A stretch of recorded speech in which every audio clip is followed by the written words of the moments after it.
मोहतरम नाज़रीन इकराम, हम अपनी आज की वीडियो में हज़रत हबीब अजमी रहमतुल्लाह अलैह और एक मुतकब्बर औरत का किस्सा आपके सामने पेश करेंगे जो यकीनन आपके लिए दिलचस्पी का बायस होगा। नाज़रीन, एक मर्तबा आपकी बीवी ने कहा कि खुर्दो नोश के लिए कुछ ना कुछ काम करना चाहिए, तो आप मजदूरी करने के लिए घर से निकले, लेकिन दिन भर इबादत में मशगूल रहकर जब घर पहुंचे तो बीवी ने सवाल किया कि क्या लाए हैं। आपने जवाब दिया कि जिसकी मजदूरी की है वो बहुत करम वाला है और उसके करम ही की वजह से मुझ में उजरत तलब करने की जुर्रत न हो सकी, लेकिन उसने खुद ही कह दिया कि 10 यौम के बाद जब तुमको ज़रूरत होगी तो पूरी उजरत दे दूंगा। फिर जब 10 दिन के बाद आपको ख्याल आया कि आज घर पर जाकर क्या जवाब दूंगा, तो एक तरफ तो अपने तसव्वुर में गर्क चले जा रहे थे, दूसरी तरफ अल्लाह ताला ने एक बोरी आटा, एक ज़िबा शुदा बकरी,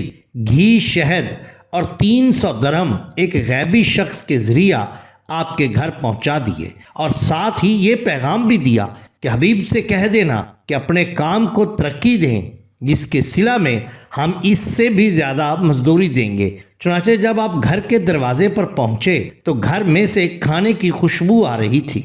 अंदर जाकर बीवी से सूरत हाल दरियाफ्त की तो उसने पूरा वाक़या और पैगाम आप तक पहुंचा दिया। ये सुनकर आपको ख्याल आया कि जब सिर्फ 10 यौम की अदम तजही की रियासत का अल्लाह ताला ने ये खूबसूरत नेमुल बदल अता फरमाया है, तो अगर ज़्यादा दिल जवाई के साथ इबादत करूँगा तो न जाने क्या क्या इनामात हासिल होंगे। चुनाचे उसी दिन से दुनिया को छोड़कर इस दर्जा इबादत में गर्क हो गए कि कमाल तक जा पहुँचे और आपकी दुआओं से मखलूक को बहुत मुफाद हासिल हुआ। बिल्कुल इसी तरह बयान किया जाता है कि एक औरत फरियाद जारी करती हुई आपकी खिदमत में हाजिर हुई। अर्ज किया कि मेरा बच्चा गुम हो गया है, जिसकी वजह से मैं बहुत ही परेशान और मुस्तरिब हूँ। आपने पूछा कि तुम्हारे पास और क्या है?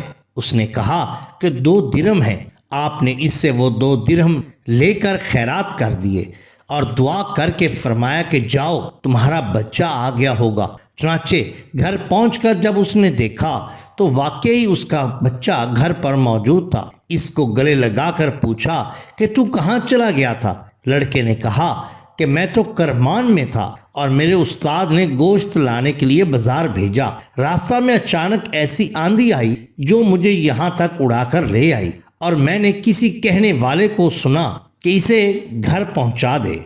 नाज़रीन इकराम, ये वाक़या तज़किरतुल औलिया आपके सामने पेश किया गया है। ये भी बयान किया जाता है कि एक मर्तबा हसन बसरी हज्जाज बिन यूसुफ के सिपाहियों से छुपते हुए हज़रत हबीब अजमी की इबादत गाह में पहुंच गए और जब सिपाहियों ने हज़रत हबीब अजमी रहमतुल्लाह अलैह से मालूमात हासिल की तो उन्होंने साफ बता दिया कि हसन इबादत गाह के अंदर है, लेकिन पूरे इबादत खाने की तलाशी के बावजूद भी हज़रत हसन का सुराग न मिल सका और हज़रत हसन रहमतुल्लाह अलैह फरमाते हैं कि 7 मरतबा सिपाहियों ने मेरे ऊपर हाथ रखा लेकिन मुझे न देख सके। फिर सिपाहियों ने हज़रत हबीब अजमी रहमतुल्लाह अलैह से कहा कि हज्जाज तुमको झूठ बोलने की सज़ा देगा। आपने फरमाया कि हसन मेरे सामने इबादत गाह में दाखिल हुआ है, लेकिन अगर वो तुम्हें नजर नहीं आए तो इसमें मेरा क्या कसूर है? चुनाचे दोबारा फिर तलाशी ली गई, लेकिन उनको ना पाकर वापस आ गए।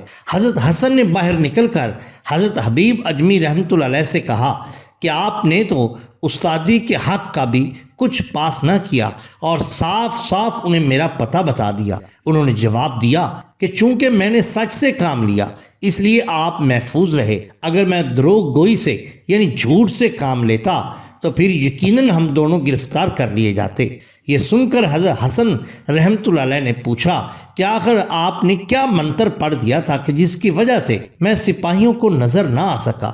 आपने फरमाया कि 2 मरतबा आयतुल कुर्सी, 2 मरतबा कुल हुवल्लाहु अहद और 2 मरतबा रिसालत माब सल्लल्लाहु अलैहि वसल्लम पर दुरूद व सलाम भेजा था और फरमाया था कि अल्लाह हसन को तेरे हवाले किया है, तू ही इनकी हिफाजत फरमाना, इसलिए आप उनको नजर ना आ सके। नाज़रीन इकराम, अगर आपको हमारी ये वीडियो पसंद आई हो तो लाइक कीजिए और सब्सक्राइब कीजिए हमारे चैनल को, ताकि हम आपके लिए और भी बेहतरीन वीडियोस ला सकें। आपका बहुत शुक्रिया। अल्लाह हाफिज़।